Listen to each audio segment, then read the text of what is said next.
Chị trái đại rồi, chị trái đại rồi, nhà gì, đi đâu mà lại cái cha là chết phải. Ấy rồi,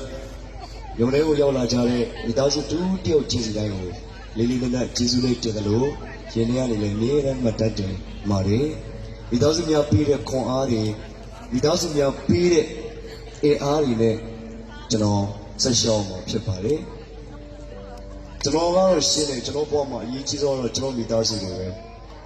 ကျွန်တော်မိသားစုတွေမျက်နှာပဲကျွန်တော်ကြည့်မှာဘယ်သူမျက်နှာမှကျွန်တော်မကြည့်ဘူးကျွန်တော်တိုက်ခိုက်လဲဂရုမစိုက်ဘူးဝေဖန်လဲဂရုမစိုက်ဘူးဟုတ်တယ်လေ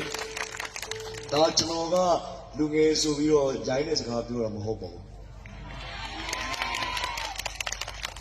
ကျွန်တော်မိသားစုတွေရှိလို့အော်စဘူးဆိုတာရှိတာကျွန်တော်မိသားစုတွေမရှိရင်အော်စဘူးဆိုတာမရှိဘူးအဲ့တော့ကျွန်တော်ရှင်းရှုတာကျွန်တော်ကြည့်ကျင်တာကျွန်တော်မိသားစုတွေပဲကြည့်တယ်ကျန်တာကျွန်တော်ခေါင်းထဲမှာဘာမှမရှိ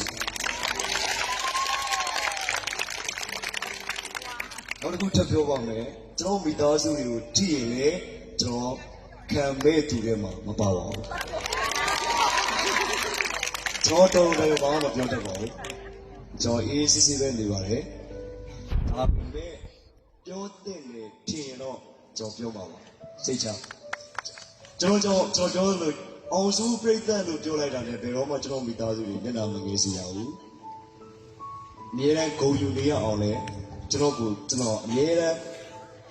တန်ဖိုးပေးတယ်လို့အမြဲတမ်းအလံပေးထားပါတယ်ကြိုက်တာလုပ်လို့ရတယ်တို့ပေမဲ့ငါမိသားစုငါပြိဿဘယ်တော့မှဂုဏ်မငယ်စေရဘူးမျက်နှာမငယ်စေရဘူး